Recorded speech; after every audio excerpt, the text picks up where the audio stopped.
você percebeu que muitos problemas em uma venda não acontecem por causa do preço, né? Já até como eu falei ali, mas por falta de alinhamento. Então, de onde vem essa mania do mercado de achar que é óbvio, né? Para o profissional também é óbvio para o cliente. Às vezes a pessoa vai lá, né? Não, mas eu deixa tudo na mão lá do corretor, lá do assessor. Não, ele deve saber disso.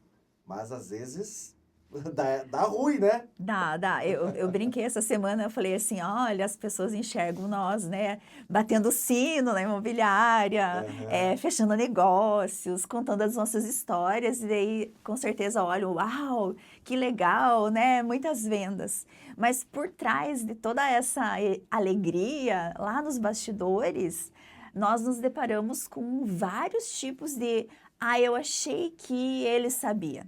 Por quê que a gente usa até essa frase, né? Falei assim, essa frase aqui na cabine é proibida, porque não tem eu acho, ou você sabe ou você não É, sabe, né?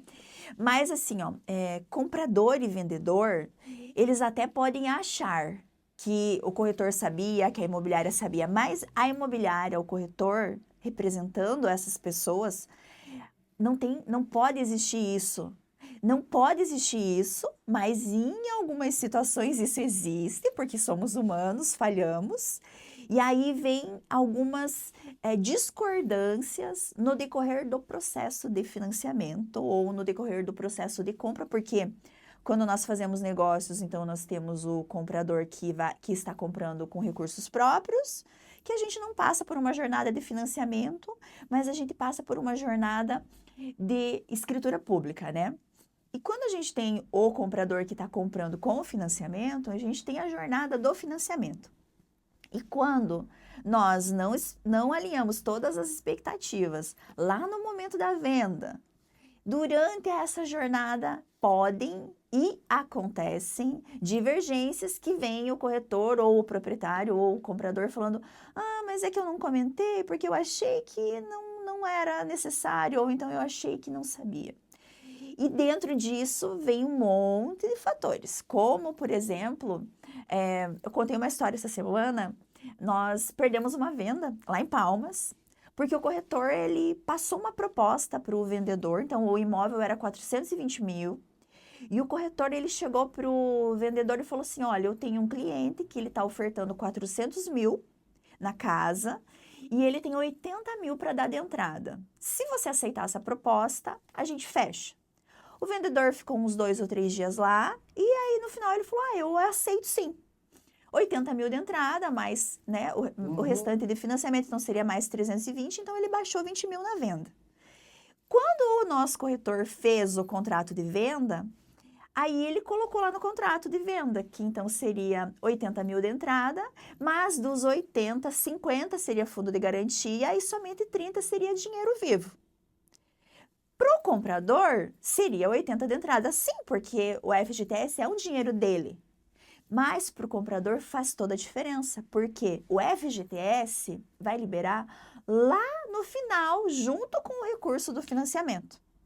Quando o vendedor leu o contrato, falou, não, mas então eu não vou pegar 80 agora, então eu não faço mais o negócio. Como não faz? É 80 de entrada? Não. 80 de entrada para mim é dinheiro vivo. Com 80 eu resolvo o meu problema de hoje, Sim. mas com 30 eu não resolvo, então eu não faço, ou então eu não baixo os 20 mil. Resumo da história? Venda perdida, corretor frustrado, perdeu uma venda, cliente ficou bravíssimo, não comprou com a gente, comprou depois, eu descobri que ele comprou semana passada com outro corretor. Sim. Por quê? Faltou um alinhamento no dia da negociação. Então, se o corretor fala assim, olha, proprietário, então ele te paga 400, ele tem 30 em dinheiro, mais o fundo de garantia, mais o financiamento, eu tenho certeza que o vendedor teria aceitado. Mas como foi depois dele já ter baixado o preço, o vendedor também nada fácil, né? Falou, não, não faço, não faço. E a casa desse vendedor tá lá ainda parada, mas ele não fechou porque ele se sentiu assim, ele se sentiu lesado, porque ele Aham. foi manipulado a baixar o preço, Sim. na opinião dele, mas não foi isso, foi só uma falha do corretor, né? E aí, depois que ele baixou, não, então não é mais 80, é 30, porque 50 vem depois. Então, o FGTS, para quem está nos ouvindo, nos assistindo, né? O FGTS é a entrada, sim, pela parte compradora, mas para o vendedor só vai disponibilizar lá no final, junto com o financiamento imobiliário. Junto lá na hora de assinar os papéis, lá o contrato. Depois que, Aliás, não, depois depois ainda, que né? assina, que vai para o registro de Aham. imóveis, que volta, Uhum. aí a Caixa disponibiliza lá na conta do vendedor valor do financiamento tanto e valor de fundo de garantia tanto. Mas esse dinheiro do fundo de garantia, ninguém pega ele assim a hora que quer. Todo aquele trâmite e lá no Sim. final. Então, essa nossa história serve para quem está, às vezes, pensando, eu tenho esse FGTS como barganha. Ele até pode ser uma barganha, mas não libera na hora que a gente quer, não. Passa por um processão. Você falando aí, eu tava passando um filminho na minha cabeça. Não foi essa situação, mas eu tava lá lembrando lá de quando eu fui lá assinar os papéis do meu financiamento. Mas, ó, você traz no texto, né, que você... inclusive, você fez se eu não me engano, você tem um livro, né? Sim, eu sou coautora de um livro. Eu lembro aqui porque da nossa outra conversa, esse texto de hoje que a gente está tratando aqui está dentro do livro? Não, esse é de um blog. Eu tenho um Aham. blog que eu escrevo para corretores de imóveis, então eu escrevo uma vez por semana para um Sim. blog lá em São Paulo.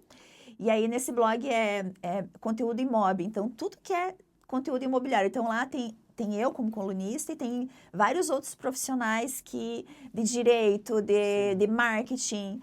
E aí, então, eu escrevo toda semana. Até quando as meninas me chamaram para Aham. vir, eu falei, dá pra gente falar do conteúdo do blog, por quê? Porque acaba sendo um conteúdo de relevância, tanto para corretor quanto para pessoas que estão pensando em comprar ou em vender, porque é um assunto. E daí o que acontece? Às vezes o vendedor, ele não sabe que o corretor pode falhar, que às vezes o processo está demorando, mas lá nos bastidores talvez o corretor não explicou. A gente sempre tenta falar a verdade. Não, a gente sempre fala a verdade. Explica que atrasou por isso ou por aquilo. Mas nem todo mundo trabalha dessa forma. Então, de repente, tá lá com o teu financiamento travado há meses e você tá só, tá em andamento, tá em andamento. Tá em andamento, mas está em que fase? Esse esclarecimento que o profissional tem que ter com as partes. Tá em andamento, tá travado por quê, né? E é um direito, né? E é um direito e até da parte da questão de como é bastante burocrático. Então, qualquer, às vezes uma assinatura, às vezes um documento que está faltando ali, fica emperrado o negócio e não vai, né? Exatamente. Mas voltando então aqui no texto que você usou ali, uma frase muito forte, né? Que a gente já falou aqui do eu não sabia disso. Quando essa frase aparece no meio de uma negociação, o estrago já foi feito, como você já comentou aqui. E quais são os assuntos mais comuns que as pessoas simplesmente ignoram ou desconhecem ao entrar em uma negociação imobiliária? Você já deu um exemplo aqui, né? Sim. Mas tem também isso que eu falei, às vezes ali uma assinatura que não foi feita, lá um trâmite que você, para passar para a próxima fase, tem que fazer isso aqui, né? E às vezes o banco não vai avisar lá o corretor. Não, o banco não vai né? avisar. E ele está lá, porque quem tem que fazer é o corretor. Por isso que o corretor tem que estar muito bem, saber muito bem, né? A gente, na imobiliária, nós temos treinamentos semanais com os corretores, então a gente tem manual de trabalho, a gente tem cartilha, porque o corretor, quem está de fora pensa assim, que a obrigação do corretor da imobiliária é apresentar o imóvel e fechar a venda. Mas, então, os bastidores disso precisa estar muito claro e o trabalho do corretor tem que estar muito específico. Então, quando eu vou vender o imóvel com financiamento, eu tenho que prever, no primeiro atendimento, no momento que eu estou fechando a venda, todas as obrigações do comprador e todas as obrigações do vendedor. Quando eu estou vendendo um imóvel à vista, eu tenho que prever tudo o que o cartório vai pedir para o comprador e para o vendedor. O que pode travar e pode ficar naquele terminho chato que eu achei que ele sabia? Por exemplo, quando uma construtora, uma pessoa física, está vendendo um imóvel novo via financiamento imobiliário, existe um seguro obrigatório que a Caixa obriga que seja feito, Sim, que chama-se o seguro RCPM. Mais uma história, uma divergência, um problema que tivemos com um construtor, recentemente em Palmas e União da Vitória também, que na hora do construtor fazer esse seguro RCPM, ele falou assim, eu não sabia que tinha esse seguro, imagine. E daí falta muita informação também, porque se eu vou me transformar numa construtora, num construtor, e se eu pretendo vender os meus imóveis com financiamento, qual que é a lógica? Eu vou me informar quais são as exigências do banco, né?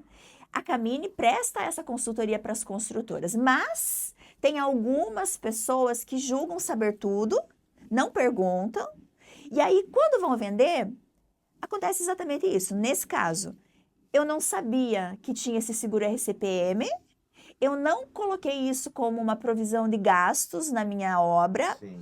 Como isso não está previsto, eu não vou pagar. E como eu não vou pagar, ou o comprador paga, ou o corretor paga, porque o corretor não me avisou, ou então a gente desmancha o negócio. Daí o que faz? Pois é. E aí, uma situação a gente administrou, conversou com o comprador e o comprador não queria perder a casa. Ele acabou pagando uma obrigação que não era dele, que era da construtora.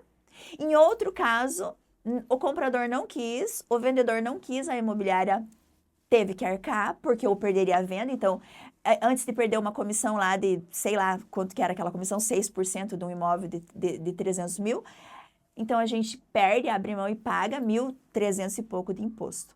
Mas, volto a dizer, se isso fosse previsto lá no momento do fechamento da compra, senhor vendedor, o senhor precisa apresentar isso, e o seguro RCPM. Daí ele ia dizer assim, que seguro RCPM? Mas eu acho que ele sabia, né? Que seguro RCPM? O seguro. Ah, eu não vou fazer. Então, se o senhor não vai fazer, não tem como viabilizar a sua venda. E aí, a gente, então, entende que definitivamente eu preciso prever antes de efetivar o contrato. Porque, sabe quando você está fazendo o contrato, que você está combinando? Todo mundo aceita tudo. Assinou o contrato, pagou o sinal de negócio, aí as pessoas tendem a dificultar um pouquinho. Falar, ah, não, eu não combinei isso lá no início, então agora eu não quero, né? Olha, ó, você estava falando aqui, eu estava pensando, esse seguro que você está falando é específico da construtora, né? Quando é Por- imóvel novo. Aham. Quando é um imóvel E é novo. só pela Caixa também que exige isso. Aham. Porque as pessoas também podem querer confundir, porque quando você faz um financiamento, você é obrigado a ter o seguro, né? Mas esse aí daí é o seguro Esse é o seguro para o comprador. Então, o comprador, né?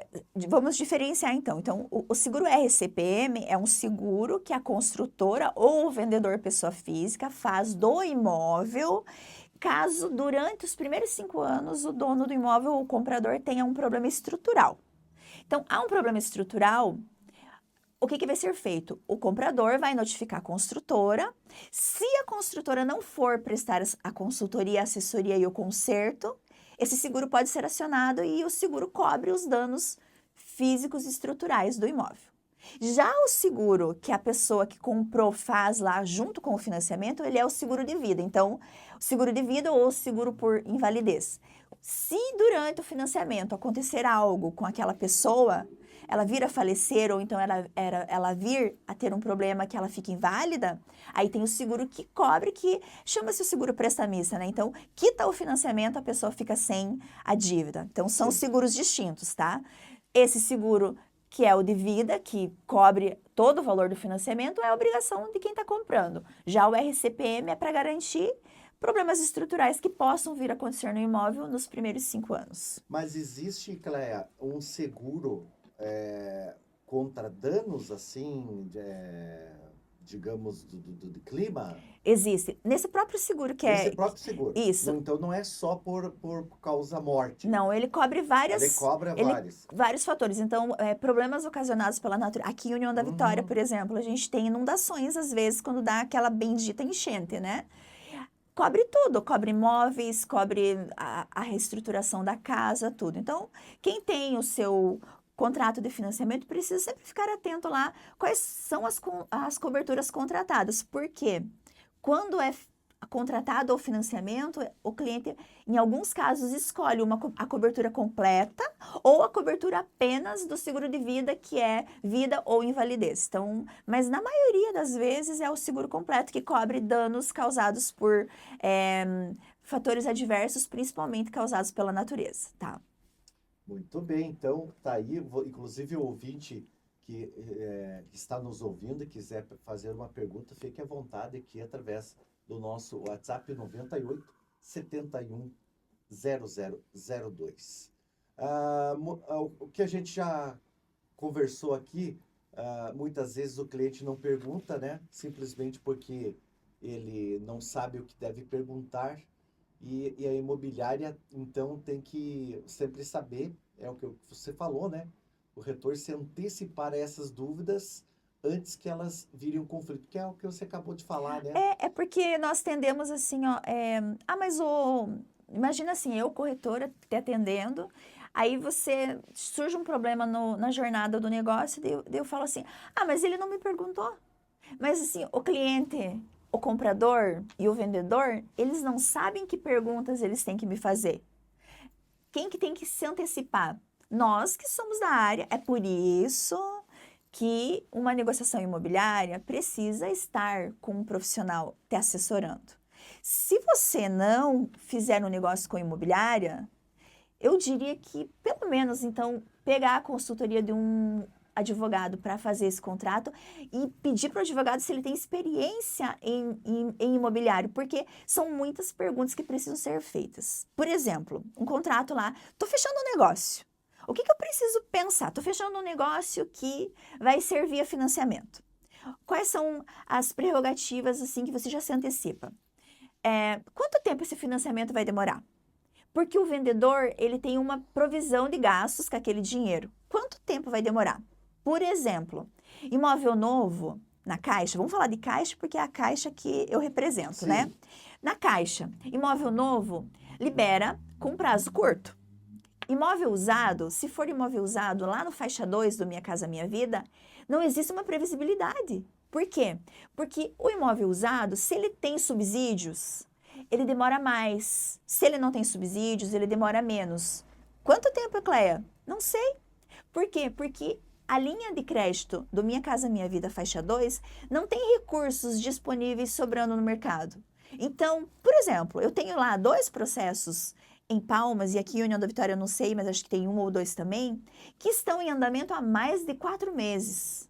Estão lá na esteira, parados, cadastro do comprador aprovado, imóvel avaliado e aprovado, e ele está numa esteira aguardando ter recurso disponível. Eu passei por isso. Você passou? Passei. Você pegou aquela fase que não tinha dinheiro. Eu passei por isso. E o teu era novo? O Procotista. O Procotista vem, vai, tem dinheiro, não tem dinheiro, né? Passei por isso na Caixa, né? Foi complicado. O que você falou, eu estava ali na espera de sair e agradeço até o corretor na época, né? Isso foi 2016. Quando Ele começou falou, a ter Fábio, escassez no Minha Casa Minha Vida, 2016. Falou, Fábio, eu não vou que os vendedores estão me cobrando, você está aqui esperando, não tem nada do governo vindo aí para o Procotista, então eu vou, se você quiser ir para outra linha ou para outro banco e tal, e foi o que aconteceu. Mas veja bem, Fábio, hoje, qual que é a linha de crédito da Caixa que está tendo essa dificuldade? Que eu queria perguntar, hoje, qual é a linha que está disponível hoje no mercado?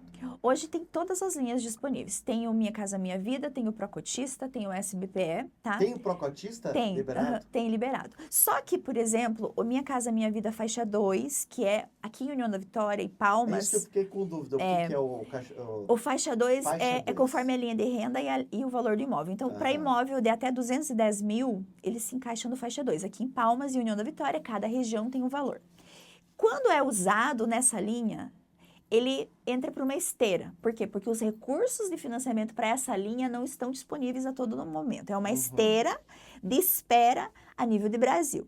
E aí fica lá numa fila que a gente não tem como manipular ela. É o sistema. Nós temos um sistema chamado CIOP, que ele fica lá, da noite para o dia, aparece lá, reserva com sucesso. Aí você corre e manda a documentação e para finalizar dentro de 5 ou 6 dias.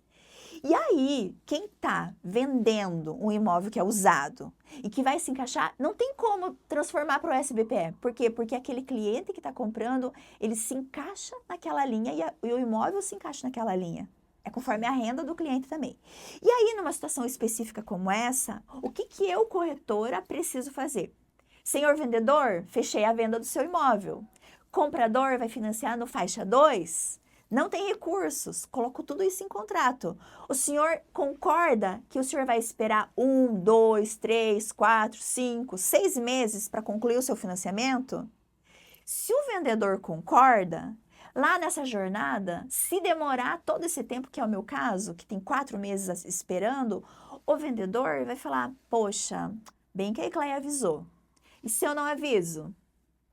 Aí ele vai lá na imobiliária, vai julgar, vai começar a pressionar o comprador, que o comprador não tem culpa de nada, porque ele está com o crédito aprovado. É o banco que não está com o recurso disponível para ele naquele momento. Então, aí você alinha as expectativas e aí o corretor, ele fica a autoridade. Olha, Fábio, estou vendendo teu imóvel, você está ciente que vai demorar até 6 meses, talvez até 7, até 5, até 2, depende. Ah, mas quem que pode dar uma data? Ninguém. O gerente não sabe, o superintendente não sabe, porque é uma esteira que fica todas as propostas do Brasil inteiro. E aí vai tendo um dinheirinho sobrando, libera para um. Sobra dinheiro de novo, libera para outro. E aí, de repente, agora que vai ter política, né? Porque o dinheiro que está preso, que está com dificuldade, é o dinheiro que o governo manda para o subsídio. De repente, agora, né, que é ano político, os nossos governantes vão lá e jogam um monte de dinheiro lá e terminam esse problema. Que eu acho que vai acontecer isso, Fábio. Mas até hoje, não, hoje se fica numa esteira. Os outros financiamentos, as outras linhas, prazo médio de 40 dias, você assinou e já vai para o registro de imóveis, você já recebe. Então, linhas específicas. E aí, voltamos ao que eu escrevi ali na minha coluna no blog. Por quê? Quando eu alinho essas expectativas, tá tudo bem. Então, o que eu tenho que prever lá no meu contrato? Se é imóvel usado, qual é o tempo que a Caixa vai demorar para finalizar?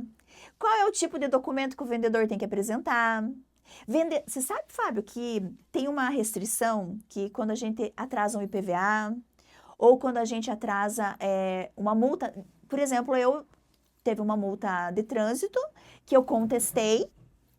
E aí eu contestei, eu nunca recebi a resposta se foi deferido ou indeferido, e eu fiquei de boa. Quando eu vi, o meu nome estava no CADIM, que é uma restrição lá do governo estadual. E aí, quando o vendedor está no CADIM, o financiamento dele não anda. Porque um vendedor que vai vender pela Caixa não pode ter restrição com o governo federal nem com o governo estadual. E aí, o vendedor precisa resolver isso. Então, o que eu faço quando estou vendendo? Vai vender pela Caixa? Antes de assinar o contrato, consulto o CPF do vendedor, consulto o CNPJ do vendedor, tiro todas as certidões dele, porque ele não pode ter certidões positivas. Beleza, ele não tem nada? Eu fecho o negócio. Se ele tem, antes de assinar o contrato, eu aviso. Falo, olha, Fábio, então tem esse documento que você vai ter que providenciar para mim. O vendedor aceita tudo se você avisa ele. E ele fica feliz porque você avisou ele que ele tem um problema. Agora você imagina outro cenário. O financiamento andou, ficou lá 60 dias, aí eu ligo e falo assim, senhor vendedor, sabe aquela restrição do CADIM que o senhor tem lá desde 2025? O senhor tem que pagar. E às vezes ele está na justiça, está brigando, está... N fatores. Sim. E aí que tem a diferença de um corretor que ele acaba tendo sucesso e outro corretor que acaba não tendo. Por quê? Quando é coisa boa, eu não falo. eu não passo para frente. Mas quando é coisa ruim, o que que a pessoa, que o ser humano faz? Conta para todo mundo, olha, meu processo atrasou porque o corretor não me avisou, meu processo atrasou porque a imobiliária é incompetente, meu processo... Entende? Então, o que que nós da imobiliária fazemos? O que que a Ecleia preza? Ver tudo que pode influenciar na transação, tudo que pode influenciar no processo, na jornada, para avisar as partes, tanto o comprador quanto o vendedor, antes do processo começar. Porque aí, mesmo que tenha algo que precisa ser resolvido, ele já sabe lá no dia da negociação. Aí não tem que contestar, né? É por isso que tem que estar tudo alinhado, tudo certinho, todos os detalhes, né? Que lá na frente ou até no meio pode fazer diferença e deixar e o negócio se enrolar mais aí nas vendas. E parece bobo, Fábio, mas para a gente aprender isso é muito estudo. É anos de bagagem. Porque como as normativas da Caixa mudam toda hora, e como as normativas da documentação também mudam, então, assim, não é, eu sou corretora e eu sei tudo. Não. O corretor que entrar no mercado achando que sabe tudo, ele não vai conseguir seguir. Tanto que existem muitos corretores que desistem da profissão, né? Porque ele não consegue efetividade. Então, você tem que ter a humildade de todo dia estar perguntando, todo dia estar aprendendo. Porque senão, você não consegue mesmo. Quero perguntar uma coisa para você sobre isso. Na verdade, não tem muito a ver, mas aconteceu um dia de um amigo meu. Você falou sobre leis e tal. Eu lembrei de uma coisa agora aqui. Um amigo meu estava vendendo uma casa e ele pediu, Fábio, eu estou vendendo a casa aqui, se você quiser me ajudar aí, compartilha aqui no Facebook e tal. E aí um amigo meu, que é da área, corretor, Fábio, você não pode compartilhar essa postagem de venda, porque você não tem O Cresce. o Cresce, né? Uhum.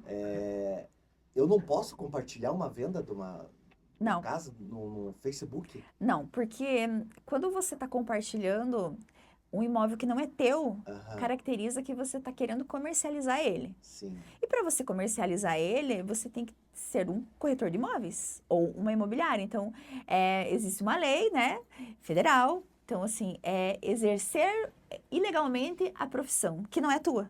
Então, às vezes, você na boa fé, eu vou compartilhar lá do meu amigo. Você não pode. Você pode anunciar o teu imóvel, é teu, você pode. Da O teu pessoa você pode, o teu você Aham. pode. Mas você não pode anunciar um imóvel que não é teu.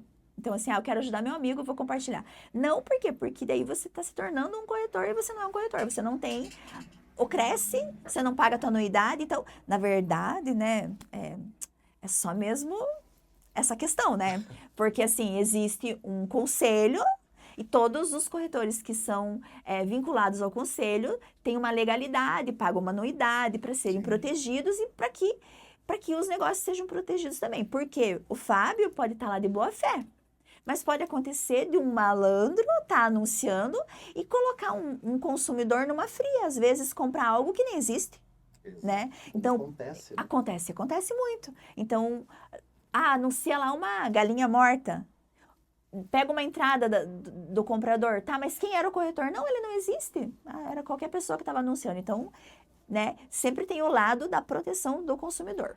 E eu sempre falo assim, ó, se você receber lá, ver um anúncio que é muito anormal, desconfie. Desconfio, Não, né? viu, não existem vantagens a todo tempo.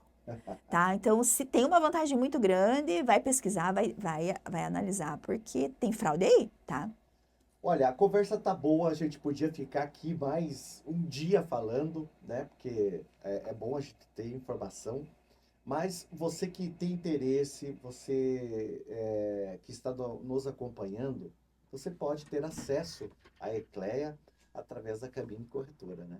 Claro que sim, a gente vende imóveis, a gente aluga, a gente financia, mas o nosso diferencial no mercado aqui em Palmas e União da Vitória é que nós trabalhamos um pouquinho diferente das demais imobiliárias. Então, primeiro a gente dá essa consultoria. Então, quer financiar? Nem sabe o que vai comprar ainda? vai na Camini que a gente vai te dar toda a consultoria, o que precisa, como tem que ser feito, como que vai ser. Então, nós vamos fazer essa previsão para você. Tá querendo negociar mesmo que não seja com financiamento, ou tem um imóvel que tá querendo vender, vai na Camini para ter uma conversa, para levantar essa documentação, para ver se você não vai ter esses problemas na tua jornada de compra. E daí depois que você nos conhece, vê o nosso atendimento, aí você escolhe se faz ou não faz negócio com a gente. Então fica o convite para você nos conhecer, né? Vir até nós, também entrar nas nossas redes sociais, porque tem muita informação lá nas nossas redes também. Tem um site da Camini para eu ver os imóveis que estão disponíveis lá? Tem, é www.caminicorretoradeimóveis.com.br, tá? E tem também YouTube, Facebook, Instagram, TikTok, LinkedIn, tudo que se imaginar, se procurar lá Camini Imóveis, vai aparecer lá nas nossas redes. A gente tem também anúncios no portal Chaves na Mão também, para quem às vezes é de fora, que está buscando, então nossos imóveis estão lá no Chaves na Mão também. E aquela pessoa que gosta de conversar olho no olho, é só chegar até ali a Camini, ali a Clotário, né? Clotário, Portugal. Estamos aqui no centro, esperando você. A gente toma um café, conversa, aquela conversa gostosa, né? A gente também faz atendimento a domicílio, então, eu não tenho tempo, passa aqui na empresa, passa aqui em casa, a gente vai também. Então, é um prazer sempre estar no meio do povo, né? De repente, você podia passar até um número de WhatsApp também? Claro que sim. O nosso WhatsApp, ele é o mesmo telefone fixo, tá? Uhum. É 442, né? 3522-7434. Aí você entra em contato lá, 3522-7434. Fala, olha, quero saber de financiamento. Aí a nossa recepcionista te direciona para o financiamento. Quero saber do imóvel, direciona para o corretor. Quero uma avaliação imobiliária, a gente faz avaliação também. Então, tudo que você precisar ali nesse telefone, ela te direciona e você vai ser muito bem atendido.